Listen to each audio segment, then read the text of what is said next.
as conversations around women's socio-economic empowerment and participation in the society continues to gain momentum on the national and international fora.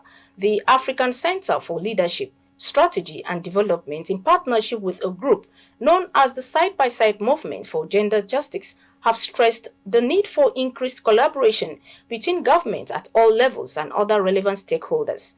This is for the purpose of accelerating policy responses within key areas to eradicate cases of violence against women and girls in Nigeria, so as to enable them contribute meaningfully to national development.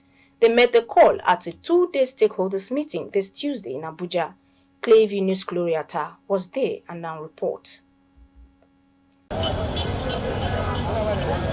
In every society, women play key roles as homekeepers, workers, entrepreneurs, and service providers. In spite of clear-cut evidence that empowering women can result in benefits for societies and the country at large, women remain underrepresented in the formal sector and continue to experience various forms of sexual and gender-based segregation. Over the years, there has been increased reportage of gender-based violence cases against women across the country. Reports from the National Human Rights Commission states that no fewer than 158,517 complaints of sexual and gender-based violence against women and children were received in 2021. Currently, Kano State, officially Nigeria's most populous state, and Benue State hold the highest numbers of recorded incidents of gender-based violence in the country. This unsettling record is despite the promulgation of the Violence Against Persons Prohibition Act by the National Assembly in 2015, which criminalizes various forms of violence against persons, including rape, sexual abuse, harmful traditional practices such as female genital mutilation, domestic violence, among others in Nigeria.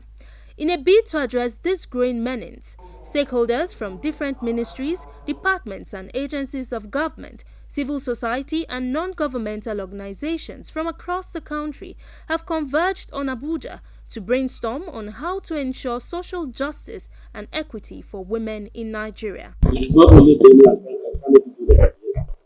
There are people from other states.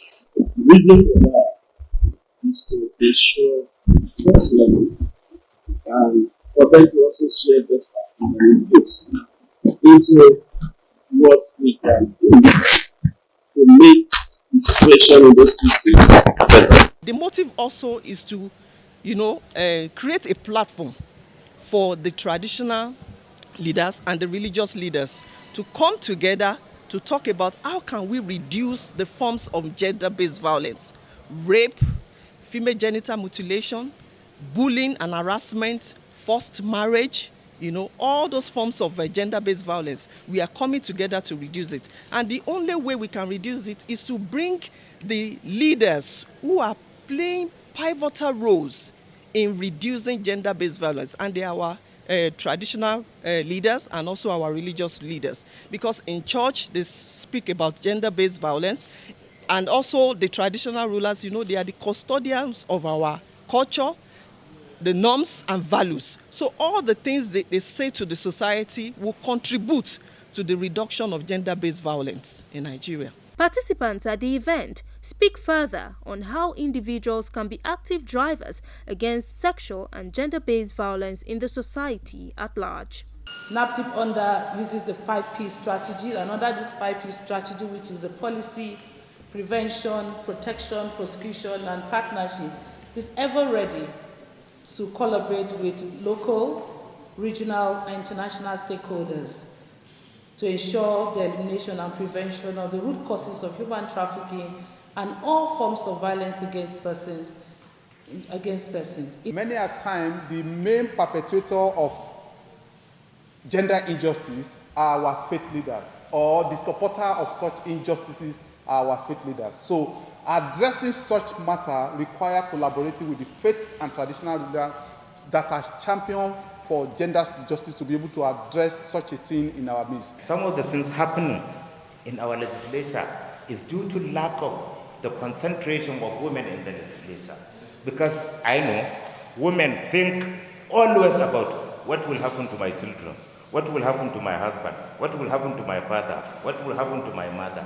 But we men mostly think of what happens to me. So the gender justice is very vital in this respect. So the need for sensitization and advocacy on traditional institutions, the faith organizations, are very vital. The meeting also featured interactive sessions by participants at the event. Gloria Atta, reporting for Clearview News.